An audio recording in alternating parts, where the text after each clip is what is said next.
Wake that ass up. Early in the morning. The Breakfast Club. Morning, everybody. It's DJ NV, Jess Hilarious, Charlamagne the Guy. We are the Breakfast Club. Let's get in some front page news. Good morning, Morgan. Good morning. Hey, y'all. Hey, happy girl. Monday. Okay, so in case you missed it on Friday, former President Donald Trump spoke at the Believer Summit hosted by the conservative Christian group Turning Point Action in West Palm Beach, Florida. Now, he urged the crowd to get to the polls so he could win the election in a landslide, quote, "That's too big to rig," referring to his false claim that the 2020 presidential election was fixed. Let's hear more from former President Trump. Christians, get out and vote just this time. You won't have to do it anymore. 4 more years, you know what? It'll be fixed. It'll be fine. In 4 years, you don't have to vote again. We'll have it fixed so good you're not going to have to vote.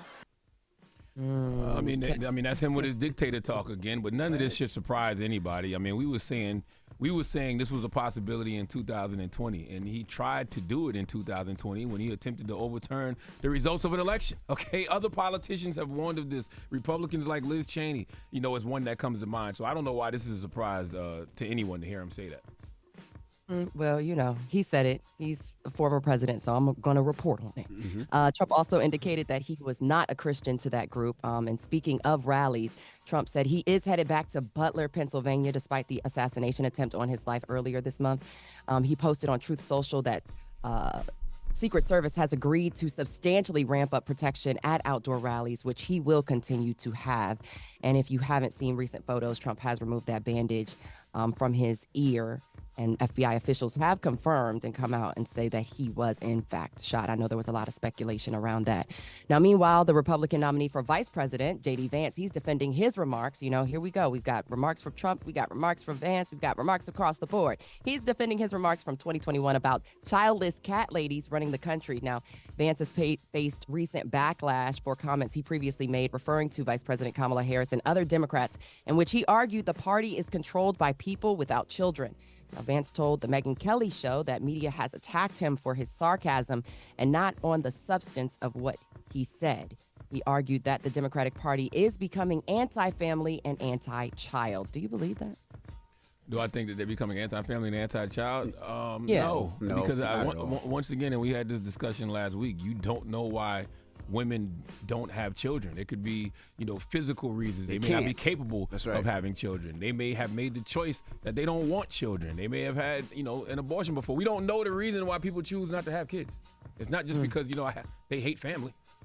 It's true. All right. So let's switch gears to something we can truly be patriotic about, the Olympics.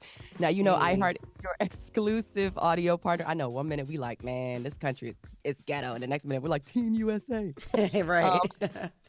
Now, iHeart is your exclusive audio partner for the 2024 Summer Olympics in Paris. So be sure you download the app and catch the coverage there. Now, Simone Biles, she fought through adversity as she led Team USA to the finals of the women's gymnastic Olympic competition. Now, Biles left the floor for a short period of time due to leg comfort. I believe that was in her calf, but she still led her subdivision with a total of 59.556 points.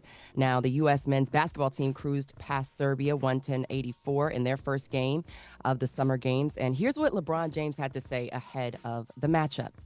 Team USA was giving a lot to me, so I feel like, it's an opportunity for me to give back. Some of the greats that we've ever seen is Steph Curry, Kevin Durant. I'm happy to be a part of, the men's senior national team once again. I mean, they did well. I mean, LeBron James, he killed it. KD killed it. I'm just having a problem watching the Olympics. I can't find it. Usually, I feel like the Olympics is on damn near every channel. You can watch it easily. It is. I haven't seen it. It's difficult. What channel? Who do you have? Because I seen they had a lot of coverage. It's on NBC. Peacock. Then you got to go to YouTube. And you got to pay for it. I've been watching a regular cable. I mean, I know I sound antique, but I mean, I have Xfinity. It's on 804. It's on like different channels. Something going on every channel. I saw it on NBC all day yesterday. Yeah, NBC. Yeah. Yeah, I was going to say definitely NBC. Check it out. And don't forget, iHeart, you can download the app if you want to just, listen to the coverage. Envy, there you go. But up next for Team USA in basketball is their battle against South Sudan, which is slated for Wednesday.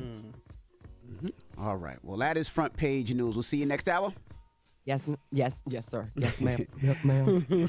Everybody else, get it off your chest. 800-585-1051. Let us know what you did this week and you had a great weekend, or if you just want to vent, whatever it may be. 800-585-1051. It's The Breakfast Club. Good morning. Wake that ass up. Early in the morning. The Breakfast Club. Morning, everybody. It's DJ NV, Jess Hilarious, Charlamagne the Guy. We are The Breakfast Club. Let's get back to some front page news. Hey, Morgan. Hey. So let's talk about what's happening on the other side of the aisle. Vice President Kamala Harris, she is reaching out to the family of Sonia Massie. Now, Massie is the black woman who was fatally shot by an Illinois sheriff's deputy earlier this month after she called police to her residence because she heard a prowler outside. Now, on Friday, Massie's father revealed that Harris had reached out to their family and gave her heartfelt condolences, and that Harris agreed Massie's death was a senseless killing. Now, Deputy Grayson, I won't say his full name, has been fired, and he has been indicted on charges of first-degree murder.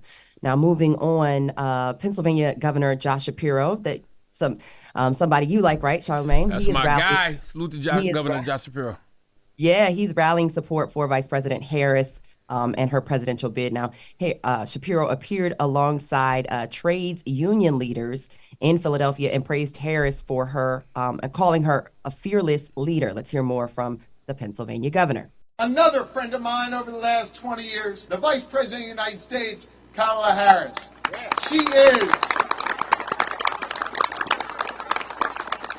She is a fearless leader. She has always put people before the powerful. Whether in a courtroom, in the halls of power, or in the office of the vice president, she has never forgotten the people that got her there. She has never forgotten where she came from. She never forgot her roots. When are they announcing Governor Josh Shapiro as the vice president? When? Yeah, when did that happen? So I have heard as early as August 7th. Again, usually these things happen at the DNC, which is August 19th. So I'd imagine in between the 7th and the 19th, there will probably be a decision made in terms of vice president on the Democratic side. I don't know if it's going to be Shapiro because Bashir was out there, speaking for her too. But yeah, I definitely think he's in the running. Now, he added that there couldn't be a more clear contrast between Harris and Trump, arguing that Trump can't run away from his record any longer. The governor of the critical swing state is considered, of course, a possible running mate for Harris. Speaking of being outside, Shapiro was outside, for Harris. I was outside this weekend in my city. Brockley City Fest went down in Washington, D.C. Now, the two-day festival took place on Saturday and Sunday at Audi Field for the first time. Now, side note, I need BC to know that everybody with a camera is not media. They don't need a media credential, but I won't get too much into that. I will speak on the positives. I didn't get to talk to too many artists, but I did run into Texas Congresswoman, the clapback queen, Jasmine Crockett, who spoke exclusive with me about Brockley City Fest. Let's hear from her. Listen, what's up, everybody? We is outside. This is going to be the summer of freedom. As you have heard my vice president say, it's all about our freedom. Our freedoms are on the line. So I'm out here. Listen, this is what it's all about. This is a beautiful Black experience. We are beautiful and we are great. And so we are living and walking in our greatness right now. Listen, if you're not here, you should be. And if you're not here this year, make sure you get here next year. Y'all, peace and love. She was so sweet in person. So she also introduced Megan Thee Stallion. As you know, they're both from Texas. Megan Thee Stallion headlined the first night of the festival. Here's what she said in part to the crowd. Jasmine Crockett spoke to the crowd. Here's what she said. You got one black job in November. Your one black job in November is to make sure you show up and vote. So if you have any questions about where you go to vote, if you register to vote and all that good stuff, make sure you visit iwillvote.com. Say it with me, iwillvote.com. Yeah, I love that she had the crowd riled up, iwillvote.com. So Lil Yachty. Was the crowd enthused about voting, Morgan?